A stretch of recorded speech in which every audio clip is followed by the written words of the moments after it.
Wow.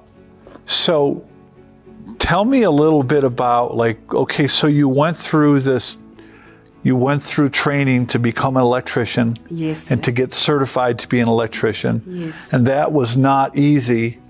Not at all.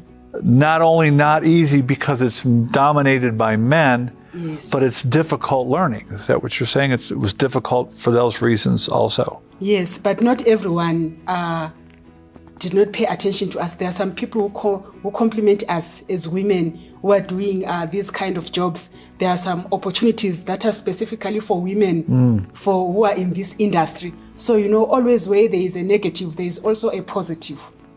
Yeah. Where there is a disadvantage, there is also an advantage. Yeah. Because if you check now, there are a lot of programs that are mainly for women. Sometimes there are RFQs, tenders that are only specifically for women.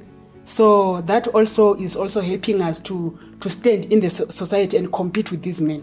Yeah. Yes. Interesting. Yes. So what did you do then? So you got certification to be an electrician. What were the next steps to starting a business, to making yourself into a... The next step was to register a company. And then you register with all the electrical boards that you need to register with. And then you start looking for opportunities, projects. Either I am currently constructed with UNISA. I completed their program, which was 6 months. And they invite me for RFQs and other stakeholders like APSA. I've received some emails that have asked me to quote APSA and UNISA as well. I am currently busy with University of Johannesburg. Wow. I also want to partner with them. They've already selected me in their program. I just need to finish it so that they start inviting me for their RFQs as well. So I mean, I understand, and forgive me if I'm ignorant here, Okay. Lindiwe, but you're getting these certifications. Like, how are you finding the customers? Like, did you write a business plan? Did you go borrow money, or how did you turn your electrical skills into a business in that way? Okay, that was not a problem. After I had my business registered, I joined programs like Makers Hub. Makers Hub also sponsored me with tools. There are some organizations like NYDA. I applied at NYDA. They viewed my sites. They visited 2 or 3 sites. And then after that, they evaluated me, they interviewed me and stuff like that. And then they also sponsored me with tools. So I got tools from organizations that sponsor new businesses. So you didn't have to use your own money to buy the tools? Not even a cent. I only started my business with one screwdriver, which was home. I don't know whose screwdriver was it.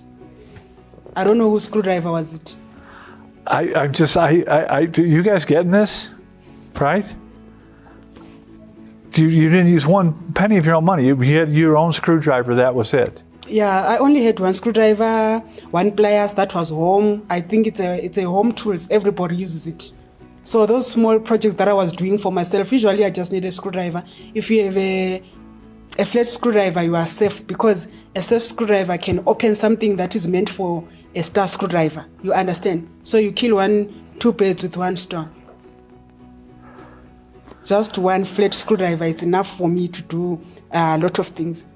Deep purpose that need a star screwdriver, you can always open them with a flat screwdriver. I didn't use a cent into buying tools or whatsoever. I've got a lot of tools. I've got scarf holders. I've got 24 stapler extension. I got them from NYDA. They delivered it in my doorstep. Lindiwe, it seems to me what I hear from entrepreneurs a lot is, we just have this passion and energy to solve a problem. And somehow people and things sort of come out of the woodwork to help you and support you. Like you're saying, these companies are sponsoring you, they're buying your tools. But it sounds like you're out in your community knocking on doors. You're really... The thing is, you got to look for what you want. If you need tools, you got to knock in those rooms where you know that you can get tools. If you need clients, you go to do the same. Like I'm telling you, I just finished a UNISA program. You know, on the very same last day when I submitted all the POEs for UNISA, it's the very same day that I was needed at University of Johannesburg for the orientation day. I didn't even have one day in between to rest. So it's also about the energy that you put in something that you want. Yeah. And also, if we can, also the attitude, you know, have a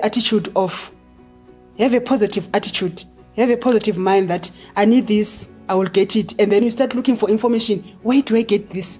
Where do I get a funding for tools? Where do I get a funding for capital? Research, talk to other people, find out. If I tell you NYDA, we here the other time under Makers Hub, under Alan Gray, there was a Makers Feast, something like that. There were guests that were invited. Amongst them, there was a guy who works at NYDA.